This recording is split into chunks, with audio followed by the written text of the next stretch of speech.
Kini, Majlis dengan segala hormatnya mempersilakan Yang Berhormat Datuk Seri Muhammad Khalid bin Nordin, Menteri Pengajian Tinggi Malaysia, untuk menyampaikan ucapan perasmian penutup Konvensyen Koperasi IPT Peringkat Kebangsaan dan seterusnya menyempurnakan pelancaran kedai siswa 1 Malaysia, siswa SIF. Majlis dengan segala hormatnya mempersilakan.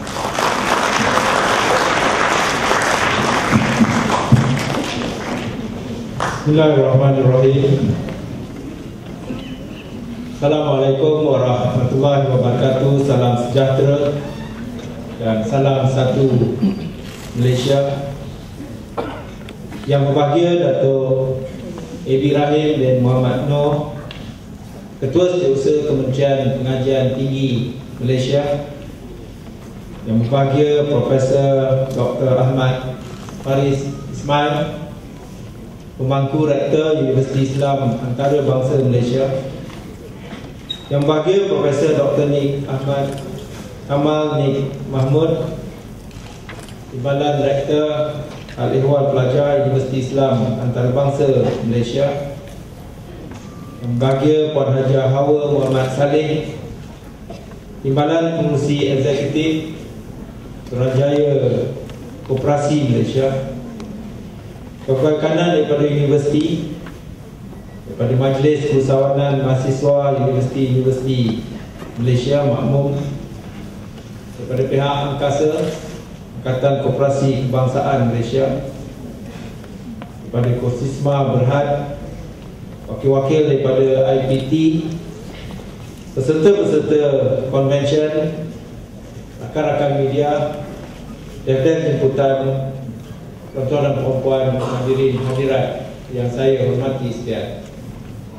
Terlebih dahulu, setelah saya melahirkan rasa penuh kesyukuran kehadrat Allah Subhanahu Wa Taala, kerana dengan limpah kurnia dan izinnya, maka pada pagi yang berbahagia ini saya dapat sama-sama dengan tuan-tuan dan puan-puan sempena dengan majlis peresmian penutup Konvensyen Koperasi IPT Peringkat Kebangsaan tahun 2012 dan juga majlis pelancaran kedai siswa 1 Malaysia ataupun siswa SIF pada pagi yang berbahagia ini.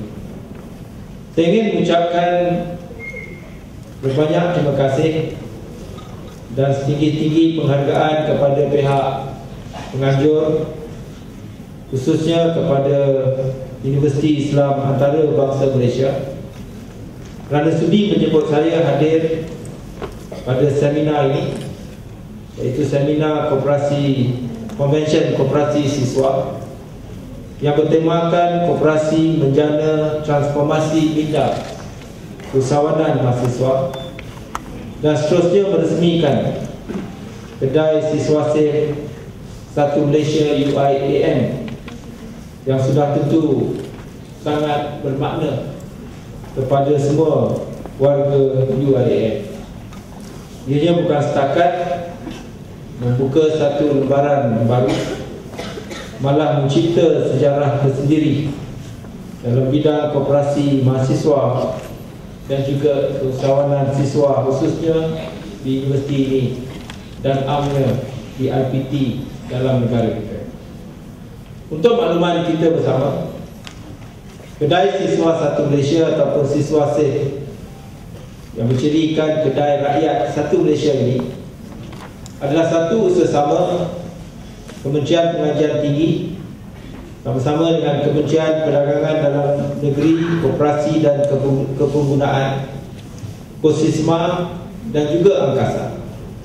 Kedai siswa 1 Malaysia siswa SIF UIM ini adalah antara 13 kedai siswa 1 Malaysia siswa SIF yang telah dan akan dibuka di 13 universiti tempatan melalui Koperasi Usahawan Siswa Universiti masing-masing.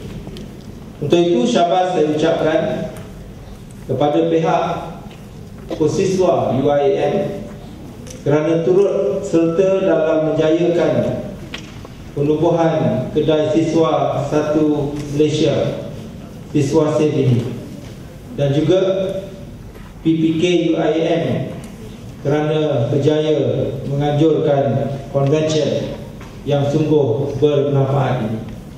Sesungguhnya saya berasa amat gembira dan menghasrat Kementerian Pengajian Tinggi untuk menyemai benih dan seterusnya mengasah minat terhadap bidang keusahawanan ini disambut dengan baik oleh setiap IPT yang terdapat di negara kita.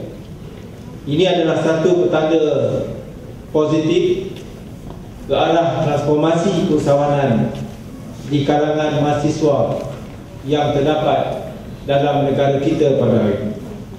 Saya berharap agar usaha ini akan menjadi satu usaha yang berterusan dan memberi manfaat kepada mahasiswa itu sendiri. Manakala pihak pengurusan tertinggi setiap IPT seharusnya membantu dan membuka peluang seluas-luasnya kepada mahasiswa dalam IPT masing-masing untuk menceburi bidang keusahawanan, termasuk melibatkan diri dalam bidang koperasi. Penubuhan kedai siswa 1 Malaysia, Siswa Safe ini, saya percaya secara tidak langsung akan dapat mengurangkan beban sara hidup pelajar-pelajar kita, terutamanya mereka yang tinggal dalam kawasan-kawasan yang sememangnya berhadapan dengan kos hidup yang tinggi dan meningkat seperti di Kuala Lumpur. Saya percaya selain menawarkan barangan dengan harga yang lebih murah dan juga berpatutan, pada masa yang sama objektif penubuhannya akan terlaksana sekiranya anggota koperasi siswa tidak hanya mengambil manfaat daripada wujudan koperasi mereka masing-masing, tetapi mereka sama-sama menyumbang kepada meningkatkan kekuatan dan peranan yang boleh dimainkan oleh koperasi mereka supaya koperasi mereka berjaya dengan dapat mengembangkan aktiviti perniagaan melalui penyertaan dalam kegiatan-kegiatan ekonomi dan juga keusahawanan. Pendek kata, melalui sokongan dan kejayaan yang mereka berikan kepada koperasi masing-masing, maka koperasi mampu untuk mencari peluang-peluang yang lain bagi membolehkan pendapatan dijana dan seterusnya memberi manfaat kepada anggota-anggota koperasi yang dalam konteks ini merupakan siswa dan siswi yang terdapat di IPT masing-masing. Tuan-tuan dan puan-puan, gerakan koperasi akan terus kekal relevan dalam arus pembangunan negara, termasuklah di negara kita. Ini kerana matlamat utama koperasi adalah untuk meningkatkan taraf kehidupan anggota-anggotanya, di samping turut memainkan peranan penting dalam agenda membasmi kemiskinan dan mengagihkan kekayaan negara secara saksama. Pada tahun 2004, kerajaan telah melancarkan dasar koperasi negara yang digubal bagi tujuan untuk mewujudkan satu rangka pelan tindakan dengan matlamat akhirnya menjadikan koperasi sebagai institusi yang mampu menjana pertumbuhan ekonomi dan pembangunan sosial yang boleh dibanggakan dan tidak terpinggir dari arus perdana kemajuan negara. Justru gerakan koperasi kini juga memikul tanggungjawab dalam agenda transformasi negara yang perlu kepada perubahan. Koperasi tidak boleh lagi beroperasi secara konvensional, tetapi perlu lebih kreatif dan berinovatif untuk bersaing dalam dunia perniagaan yang kompetitif. Walaupun begitu, hingga kini gerakan koperasi masih dilihat belum lagi menampakkan impak yang besar dalam sektor ekonomi negara. Negara kita, ataupun lebih tepat lagi, memberi impak kepada kehidupan kita secara seharian. Masih banyak lagi ruang dan peluang untuk koperasi meningkatkan penyertaan dan sumbangan kepada ekonomi negara. Secara kebetulan, apabila dasar koperasi negara dilancarkan pada tahun 2004, saya menjadi menterinya. Dan kita memang mahu supaya koperasi ini menjadi institusi yang ketiga yang menyumbang kepada pembangunan dan kemajuan negara. Institusi yang paling utama menyumbang kepada pertumbuhan ekonomi ialah sektor awam, dan institusi yang kedua sektor swasta.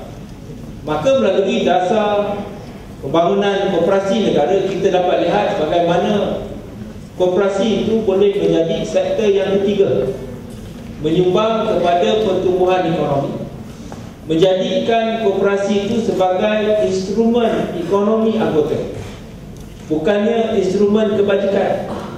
Kalaupun nak jadi instrumen kebajikan, kalau tak berjaya dalam ekonomi, macam mana nak tolong orang lain?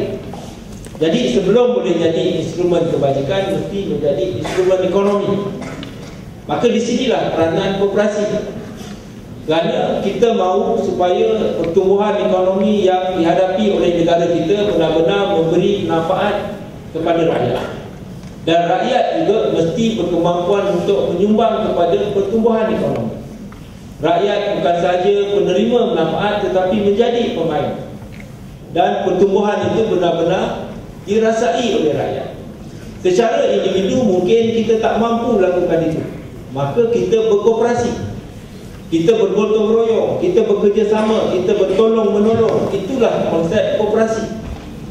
Maka dengan cara itu, kita akan membolehkan rakyat kita yang tidak berkemampuan secara individu untuk terlibat dan mengambil manfaat daripada pertumbuhan ekonomi, dan bersama menggerakkan pertumbuhan ekonomi untuk negara, dapat lakukan itu melalui satu instrumen yang kita panggil koperasi.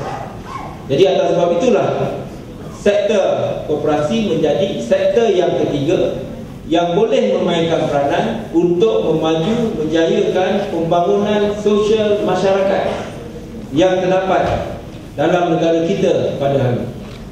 Berdasarkan statistik terkini, pada hari ini ahli koperasi seluruh negara berjumlah lebih daripada 7 juta orang, iaitu 25% daripada jumlah penduduk di negara kita. Jika dibandingkan pada tahun 2004, semasa dasar koperasi negara dilancarkan, keahlian koperasi pada masa itu adalah seramai 5.2 juta orang, peningkatan sebanyak 5% sahaja selepas 8 tahun pelancaran dasar koperasi negara.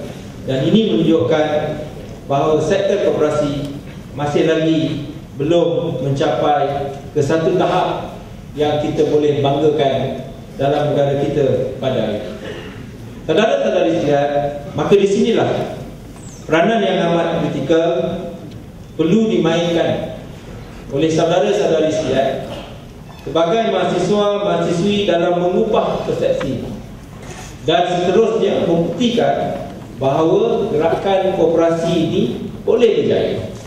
Tadi yang berbahagia Profesor Dr. Nik Ahmad Kamal telah menyatakan, memberi contoh-contoh koperasi-koperasi yang berjaya dalam dunia, di negara-negara maju, di mana di negara-negara maju pertumbuhan ekonomi, kegiatan ekonomi dalam sesebuah negara dilakukan oleh syarikat yang sebenarnya dimiliki oleh koperasi-koperasi yang terdapat di negara tersebut. Dan tidak mustahil kita tidak boleh lakukan perkara-perkara yang sedemikian dalam negara kita. Lebih-lebih lagi, apabila kita mahukan supaya mahasiswa dan mahasiswi dalam negara kita turut terlibat untuk menjayakan institusi koperasi yang terdapat dalam negara kita pada hari ini. Kerana saudara-saudari merupakan individu yang memiliki pengetahuan, yang mempunyai ilmu, yang ada kepakaran yang tinggi, dan sudah tentulah saudara-saudari dapat melihat kepada kepentingan gerakan koperasi di negara ini dalam memainkan peranan seperti yang telah saya katakan sebagai sektor ketiga dalam pembangunan ekonomi negara. Saudara-saudari, selaku golongan muda perlu menjadi peneraju dan penggerak kepada perubahan lanskap gerakan koperasi ke satu tahap yang lebih bernilai tinggi. Ianya bukan sesuatu yang tidak boleh dilakukan kerana jika dilihat inisiatif yang telah diusahakan oleh kerajaan dalam mempergiatkan gerakan koperasi di negara ini baik dari segi dasar maupun pelaksanaan, maka saya melihat aktiviti berkoperasi di kalangan mahasiswa mampu untuk menyumbang dan mencapai kejayaan. Justru sebagai Menteri Pengajian Tinggi, saya ingin mencabar para mahasiswa-mahasiswi di IPT. Sudah sampai masanya untuk saudara-saudari sekalian menyuntik nafas baru dan mengangkat gerakan koperasi ke satu tahap yang lebih tinggi dan seterusnya memastikan bahawa gerakan koperasi itu boleh berjaya. Jadi saudara merupakan antara yang akan terlibat. Satu cabaran daripada saya, bukan hanya untuk menggerakkan koperasi semasa saudara-saudari berada dalam universiti. Saudara-saudari dalam universiti mungkin terdedah kepada gerakan koperasi. Koperasi yang diwujudkan sebagai satu proses pembudayaan, satu proses pengenalan, satu proses untuk memberi latihan dan panduan. Tetapi apabila keluar, jangan terhenti daripada gerakan koperasi. Ia boleh dijadikan sebagai satu kegiatan yang boleh dilakukan oleh saudara-saudari sebagai sumbangan untuk membangunkan masyarakat, untuk tentukan kita dapat meningkatkan kedudukan sosial masyarakat yang terdapat, sosioekonomi masyarakat yang terdapat dalam negara kita pada hari ini. Dan saudara-saudari saya percaya boleh lakukan itu kerana merupakan golongan yang berilmu, berpengetahuan, berkemahiran, dan yang paling penting kreatif, inovatif, dan mempunyai nilai-nilai usahawan. Semua nilai dan perkara yang sememangnya perlu untuk kita menjayakan gerakan koperasi yang terdapat, yang kita menjadi anggota pada hari ini. Jadi ini bukan semata-mata untuk tentukan saudara-saudari laku mahasiswa-mahasiswi menggerakkan koperasi semasa berada dalam kampus.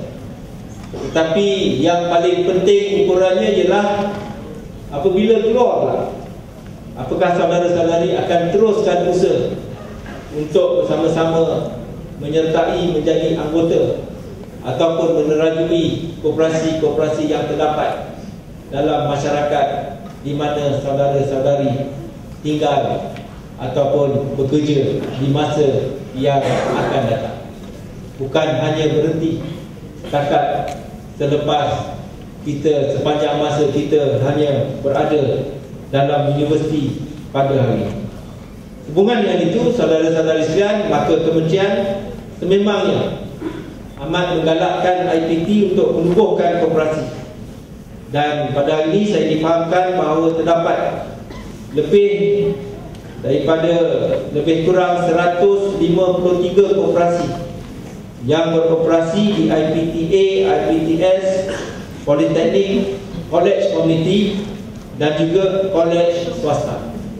Dan ini merupakan sebanyak 27% sahaja jumlah koperasi yang terdapat dalam IPT. Kerana jumlah IPT dalam negara ialah sebanyak 571. Kalau kita kumpulkan IPTA, IPTS, College Community, College Swasta, Politeknik, kita ada 571 institusi pengajian tinggi. Dan daripada jumlah itu hanya terdapat 153 yang telah diwujudkan. Dan itu pun 153 saya percaya bukan digerakkan oleh pelajar, tetapi digerakkan oleh mungkin tenaga akademik dan juga kaki tangan universiti ataupun IPT. Yang sekarang yang kita nak tekankan ialah yang digerakkan oleh pelajar. Kerana tenaga akademik kat tangan universiti mereka tak keluar, mereka terus kekal dalam universiti. Tetapi saudara-saudari yang akan keluar, yang akan menjadi penyuntik semangat dan perubahan kepada gerakan koperasi yang terdapat di negara. Kita mengharapkan saudara-saudari merupakan golongan yang boleh ubah lanskap gerakan koperasi yang terdapat di luar IPT masing-masing. Kerana seperti yang telah saya katakan, kita mesti buktikan gerakan koperasi di negara memang merupakan sektor ketiga menjana pertumbuhan, membantu membangunkan sosioekonomi masyarakat. Dan kalau tidak, ianya dilakukan oleh golongan terpelajar seperti saudara-saudari sekalian, siapa yang boleh membawa perubahan itu? Saya yakin hanya saudara-saudari yang sebenarnya mampu untuk lakukan itu demi kepentingan, kebaikan, pembangunan dan kemajuan negara kita masa kini dan juga di masa yang akan datang. Dan kalau kita lihat kepada jumlah anggota-anggota yang terdapat dalam 153 koperasi yang terdapat di IPT negara kita, ianya adalah seramai 198,000 orang. Ini mungkin termasuk tenaga akademik bekerja dengan modal sebanyak 87.19 juta orang. Saya nyatakan ini adalah untuk menjadi indikator ataupun KPI. Kita ada 8 tahun lagi hingga kita mencapai tahun 2020. Dan di bawah dasar koperasi negara, sasaran tahun 2020, kita mesti mempunyai koperasi 100% dalam IPTA dan kita mesti mempunyai 50% koperasi dalam IPTS. Jadi ini yang menjadi sasaran dasar koperasi negara. Dan syukur Alhamdulillah apabila kita mengadakan konvensyen kita pada hari ini, kita juga turut hadir wakil daripada Suruhanjaya Koperasi Malaysia. Ini pun merupakan Suruhanjaya yang saya bentuk masa saya menjadi Menteri Pengajian Tinggi. Baguslah akhirnya saya jumpa sekali lagi di UIA ini. Dan Suruhanjaya ini merupakan satu Suruhanjaya yang melihat kepada pemantapan, pengukuhan, pelaksanaan kejayaan kita bukan saja terhadap dasar koperasi negara, tetapi juga melihat, membantu, mengupayakan koperasi-koperasi yang wujud dalam negara kita. Maka dengan kemungkinan potensi pelajar-pelajar kita yang terlibat dalam gerakan koperasi di IPT sebagai mereka yang berpotensi untuk mengubah lanskap gerakan koperasi negara kita di masa yang akan datang, maka saya berharap Suruhanjaya Koperasi Malaysia akan terus beri sokongan kepada usaha-usaha yang kita lakukan. Dan kalau ada dana-dana dan peruntukan-peruntukan yang patut diberi kepada koperasi-koperasi yang terdapat dalam Malaysia.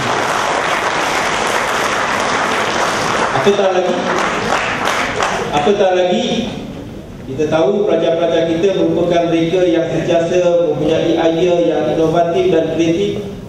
Tentu mereka akan kemukakan cadangan-cadangan yang baik untuk mereka menjayakan perniagaan melalui koperasi. Maka kalaupun tak dapat pinjaman, sekurang-kurangnya adalah geran-geran tertentu yang boleh diberikan. Zaman saya dulu saya ingat ada geran-geran 200,000, 300,000 untuk koperasi mengambil peluang daripada usaha yang kita lakukan. Saya berharap jangan koperasi-koperasi universiti khususnya yang digerakkan oleh siswa-siswi kita terceceh ataupun tak dapat dikesan di bawah radar Suruhanjaya Koperasi. Jadi kena bantu juga mereka. Tetapi dalam konteks koperasi-koperasi siswa-siswi yang kita wujudkan pada hari ini, selain daripada mereka berperanan untuk menggerakkan koperasi mereka, satu perkara yang harus juga difahami ialah kita gunakan koperasi ini untuk melatih mereka juga untuk memiliki dan mempunyai segala nilai-nilai keusahawanan yang sememangnya perlu untuk menjayakan koperasi mereka. Jadi ia ada kelainan sedikit. Kita gunakan koperasi sebagai satu instrumen juga untuk membangunkan dan melatih serta mendedahkan mahasiswa dan mahasiswi kita kepada aspek-aspek keusahawanan dan sebagainya.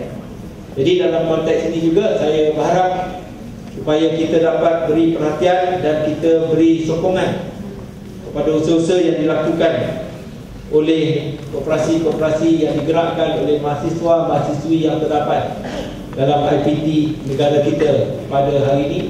Dan sudah tentulah kejayaan ini bergantung kepada sokongan semua pihak, bukan sahaja daripada kepimpinan IPT, daripada pihak-pihak luar seperti Suruhanjaya, Angkasa dan sebagainya. Dan sudah tentulah dalam usaha untuk koperasi-koperasi kita ini berjaya, maka koperasi-koperasi kita tidak boleh terkecuali daripada mewujudkan hubungan dengan pihak-pihak yang lain dan menjadi sebahagian daripada keanggotaan dalam mana-mana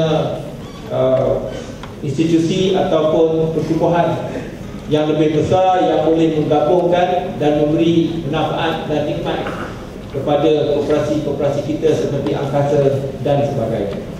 Tuan-tuan dan puan-puan, sebagai tanda komitmen dan sokongan kementerian kepada pembangunan koperasi, pihak kementerian telah menyediakan peruntukan sebanyak 1.3 juta ringgit kepada Kosisma untuk membina kedai Siswasif Satu Malaysia di 13 universiti tempatan. Kedai Siswasif Satu Malaysia ini kemudiannya akan diserahkan kepada Kosiswa yang dipertanggungjawabkan untuk mengurus semua aktivitinya. Sebagai permulaan, sebanyak 5 kedai siswa Satu Malaysia Siswasif di 5 universiti telah siap untuk beroperasi dan diserahkan kepada Kosiswa masing-masing untuk menguruskannya, iaitu di UIA di sini, UUM, UiTM Shah Alam, Universiti Teknikal Malaysia Melaka dan UTH Universiti Tun Hussein On Malaysia di Johor. Manakala 8 lagi kedai Siswasif Satu Malaysia akan ditubuhkan dalam masa terdekat di 8 universiti yang berikutnya. Jadi dalam konteks sumbangan dan juga peruntukan yang diberikan oleh kementerian kepada Kosisma, saya tak tahu sama ada kita boleh berkongsi dengan Suruhanjaya Koperasi Malaysia. Kalau kita boleh berkongsi, maka duit yang ada itu kita boleh buat untuk perkara lain bagi tujuan untuk manfaat dan untuk penggunaan Kosisma yang terdapat di IPT. Jadi sudah tentulah kita nak lihat impak. Saya beri jaminan kepada Suruhanjaya Koperasi Malaysia, apa saja pelaburan, apa saja insentif, apa saja geran kalau diberi kepada Kosiswa, saya pasti ianya akan dapat dijayakan, kerana saya yakin dengan pelajar-pelajar saya yang mengikuti Kosiswa. Jadi kalau Suruhanjaya nak lihat ada perubahan angka-angka gerakan koperasi di negara, sudah sampai masanya untuk beri tumpuan kepada Kosiswa yang terdapat dalam IPT. Saya yakin mereka dapat menyumbang kepada perubahan yang lebih besar gerakan koperasi dalam negara kita. Jadi janganlah lupa kepada Kosiswa, kepada koperasi yang sedang kita bangun, bina dan mantapkan dalam IPT kita pada hari ini. Jadi tuan-tuan dan puan-puan yang saya hormati sekalian, seperti yang telah saya katakan, saya amat gembira kita dapat berada dalam konvensyen pada hari ini yang merupakan majlis penutupnya. Selamat kita mengadakan konvensyen ini dapat memenuhi banyak perkara. Selain daripada kita melihat dan kita menyedari mengenai gerakan koperasi dalam negara kita, kita juga disedarkan betapa kita mempunyai peranan dan juga sumbangan untuk kita sama-sama menjayakan Dan pada masa yang sama, bagaimana gerakan koperasi itu boleh digunakan untuk kita memberi latihan dan membangunkan kesedaran serta pendedahan pelajar-pelajar kita kepada soal-soal keusahawanan. Bagaimana yang telah saya nyatakan, koperasi adalah instrumen ekonomi kepada anggota. Apabila kita melahirkan Suruhanjaya Koperasi Malaysia dahulu, kita mahu mengubah koperasi daripada hanya menjadi institusi pinjam-meminjam kepada satu institusi yang benar-benar boleh membangunkan keusahawanan di kalangan anggota-anggotanya. Kalau dahulu koperasi hanya diwujudkan bagi tujuan untuk anggota-anggotanya pinjam, sama ada untuk maksud peribadi dan sebagainya, tetapi koperasi boleh memainkan peranan untuk memberi pinjaman, membiayai apa sahaja keperluan anggota-anggotanya yang terlibat dalam perniagaan. Dan ini termasuk koperasi itu sendiri menceburkan diri dan sama-sama berkongsi dengan perniagaan-perniagaan yang dijalankan oleh anggota-anggota mereka. Maka tanpa itulah kita dapat lihat bagaimana koperasi di luar negara memainkan peranan sebagai instrumen untuk menjayakan anggota-anggota mereka yang menjadi usahawan. Usahawan gunakan koperasi untuk mencapai apa sahaja kejayaan. Maka di sinilah kita, atas sebab itulah kita melancarkan dan memberi penekanan kepada usaha-usaha kita mewujudkan koperasi kerana ia boleh mencapai banyak matlamat. Dan di sinilah kita akan buat ukuran kepada koperasi-koperasi yang kita wujudkan dalam universiti di negara kita, kerana selain daripada kita menyumbang dan membantu kepada gerakan koperasi, matlamat utama kita juga ialah untuk kita menentukan kita dapat mendedahkan pelajar-pelajar kita kepada bidang usahawanan. Bukan saja untuk mereka menceburkan diri sebagai seorang usahawan, kerana memang sudah menjadi matlamat kita dalam sektor pengajian tinggi. Antara perkara yang perlu didapati oleh pelajar-pelajar kita dalam konteks mereka belajar dalam IPT pada hari ini, mereka hendaknya mempunyai nilai-nilai kreatif dan inovatif. Dan nilai-nilai kreatif dan inovatif ini adalah sebahagian daripada nilai-nilai yang terdapat dalam keusahawanan. Jadi di sinilah hubung kaitnya usaha-usaha yang kita lakukan pada hari ini. Kita bukan sahaja mahu pelajar kita mempunyai nilai-nilai tersebut, tetapi pendedahan mereka kepada keusahawanan dan sebagainya mungkin akan meningkatkan bukan sahaja keyakinan, tetapi kecenderungan mereka untuk melibatkan diri dalam bidang keusahawanan. Kita tahu dalam usaha kerajaan untuk memajukan negara, dalam usaha kita menuju menjadi sebuah negara maju melalui usaha-usaha mentransformasikan ekonomi, melalui fokus yang diberikan kepada bidang-bidang aktiviti utama ekonomi negara. Negara akan mencipta dan melahirkan 3.3 juta pekerjaan untuk dimanfaatkan oleh kita semua. Tetapi dalam kita melihat kepada soal kita mencapai dan berjaya melahirkan pekerjaan-pekerjaan itu, matlamat kita ialah bukan semata-mata untuk saudara-saudari menjadi pekerja. Kita bukan semata-mata nak tentukan saudara-saudari menjadi pekerja, tetapi kita juga mahu sebahagian daripada saudara-saudari menjadi mereka yang mendapat manfaat secara langsung daripada pertumbuhan ekonomi itu, iaitu melalui sama ada saudara-saudari terlibat sebagai seorang usahawan ataupun melalui kegiatan berkooperasi, saudara-saudari juga dapat manfaat daripada usaha-usaha kerajaan untuk membawa kemajuan dan kejayaan pembangunan untuk negara kita. Jadi itulah matlamat kita di peringkat Kementerian Pengajian Tinggi. Apa yang sedang kita lakukan, kita menjayakan matlamat kita untuk tentukan sepanjang kehadiran saudara-saudari sebagai pelajar di IPT negara kita pada hari ini ianya mencapai matlamat dan juga objektifnya. Dan usaha kita untuk mengadakan konvensyen ini untuk menggerakkan kooperasi dalam IPT, untuk meningkatkan kesedaran supaya bidang usahawanan ini menjadi sebahagian daripada usaha dan matlamat kita, maka kita percaya usaha-usaha kita kini akan mendapat kejayaan. Di akhir kata, saya sekali lagi mengucapkan berbanyak terima kasih kepada pihak UIA kerana telah sudi untuk menjemput saya bersama dalam majlis peresmian penutup konvensyen pada hari ini. Dan saya juga ingin mengucapkan banyak terima kasih kepada semua pihak yang telah menyumbang kepada kejayaan konvensyen kita. Dan tidak lupa yang paling penting, saya ingin mengucapkan tahniah dan terima kasih kepada mahasiswa dan mahasiswi yang ada yang menjadi peserta. Mudah-mudahan dengan kehadiran ini, saudara-saudarilah yang akan membantu menyumbang kepada kejayaan dan juga kemajuan negara kita masa kini dan masa yang akan datang. Sekian, wabillahi taufiq wal hidayah. Assalamualaikum warahmatullahi wabarakatuh.